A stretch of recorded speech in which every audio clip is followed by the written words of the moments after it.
ஒரு கூட்டுத்தொடரில் நான்காவது மற்றும் ஏழாவது உறுப்புகள் முறையே 3a + 2d மற்றும் 4a + 4d எனில் 19வது உறுப்பு என்ன? இப்போ இந்த கொஷினில் பார்த்தோம் அப்படின்னா வந்துட்டு ஒரு ஏபி சீரீஸில் ஏபி இருக்குல்ல, அதில் வந்துட்டு ஃபோர்த்து டேர்ம் வந்து 3a + 2d அப்படின்னு, செவன்த்து டேர்ம் வந்துட்டு 4a + 4d அப்படின்னு கொடுத்துட்டு 19th டேர்ம் என்ன அப்படின்னு தான் கேட்குறாங்க.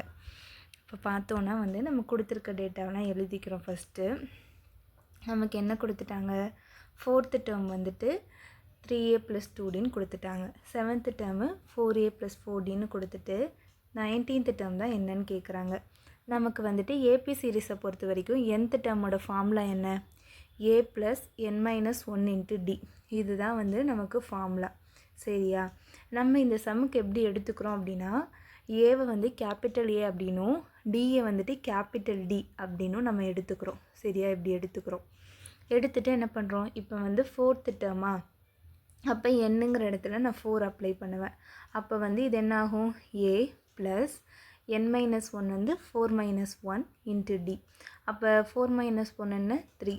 அப்போ a + 3d. இதுதான் என்னதுன்னா ஃபோர்த்து டேர்ம். ஓகேயா?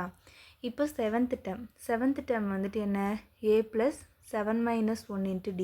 n - 1 × dயா, அதனால் 7 - 1 × d என்ன வரும், a + 6dன்னு வரும். அப்போ ஃபோர்த்து டேர்ம் வந்துட்டு a + 3d.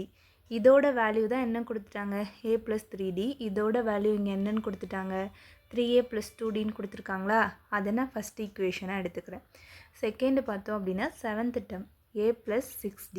இதோட வேல்யூ என்னன்னு கொடுத்துட்டாங்க, 4a + 4dன்னு கொடுத்துட்டாங்களா. அதை நான் செகண்ட் ஈக்குவேஷனாக எடுத்துக்கிறேன். எடுத்துகிட்டு என்ன பண்ணுறேன்னா ரெண்டையும் சால்வ் பண்ணுறேன். இப்போ வந்துட்டு இது 6d பெருசாக இருக்குது அப்படிங்கிறனால ஃபஸ்ட்டு 2ஓட 1 வந்து நான் சால்வ் பண்ணுறேன். எழுதிக்கிறோன்னா இப்போ ஈக்குவேஷன் ரெண்டையும் சால்வ் பண்ணுறேன். சிம்பிள் சேஞ்ச் பண்ணுறேன்.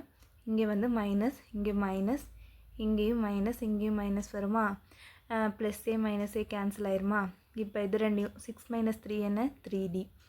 அதே வந்துட்டு 4ல் 3 போச்சுன்னா வெறும் a வரும். இங்கே 4ல் 2 போச்சுன்னா 2d. அப்போ நமக்கு இங்கே என்ன கிடைக்குது, 3d = a + 2dன்னு நமக்கு ஒன்று கிடைக்குதா. இதை போய் என்ன பண்ணுறேன் அப்படின்னா இந்த ஃபஸ்ட் ஈக்குவேஷனில் நான் அப்ளை பண்ணுறேன் அப்படின்னா 3dயோட வேல்யூ தான் என்ன, a + 2dயா. அப்போ a + 3dக்கு பதிலாக என்ன போடுறேன்னா a + 2dன்னு போடுறேன், = இந்த 3a + 2d போடுறேன். இப்போ இந்த ஏயும் 2dயும் ரைட் சைட் போகும்போது ப்ளஸில் இருக்கிறது என்ன ஆகும், மைனஸில் போகுமா. அப்போ நம்ம வந்து 3a - a என்ன ஆகும், 2a ஆகிடும். இங்கே +2dக்கும் -2dக்கும் கேன்சல் ஆயிரும். அப்போ நமக்கு ஏவோட வேல்யூ என்ன கிடச்சிருச்சு, 2aன்னு கிடச்சிருச்சு. இந்த ரெண்டு வேல்யூ வச்சு நம்ம 19th டேர்ம் என்னன்னு கண்டுபிடிக்க போகிறேன். இப்போ ஃபார்முலா படி நமக்கு வந்து 19th டேர்ம் எப்படி எழுதிக்குவோம், a + n - 1 × dயா, என்னென்ன 19ஆ, அப்போ a + 18d அப்படின்னு எழுதிக்கிறேன். இந்த ஏவோட வேல்யூ என்ன 2a, அப்புறம் அந்த 18dன்னு இருக்குது. ஆனால் நமக்கு என்ன தெரியும், 3dயோட வேல்யூ தான் வந்துட்டு a + 2dன்னு தெரியும். அதனால் நான் 18 வந்து 3ல் வர மாதிரி நான் பிரித்து எழுதிக்கிறேன். அப்போ எப்படி பிரிக்கலாம், 6 × 3ன்னு பிரிக்கலாமா, அந்த மாதிரி பிரித்தாச்சு. இப்போ நான் வேல்யூ எனக்கு தெரிஞ்ச வேல்யூவை அப்ளை பண்ண போகிறேன். ஏயோட வேல்யூ என்ன 2a, 3dயோட வேல்யூ என்ன a + 2d. சரியா? இப்போ என்ன பண்ணுறோம் அப்படின்னா அதை உள்ளே கொடுத்து மல்டிப்ளை பண்ணும்போது என்ன ஆகும், 6a + 12dன்னு வருமா.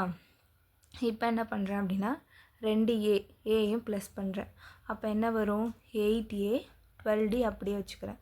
அப்போ 19th டேர்மோட வேல்யூ நமக்கு என்ன வந்துருச்சு இப்போது, 8a + 12d. அப்போ 19th டேர்ம் என்ன அப்படின்னா வந்துட்டு 8a + 12d.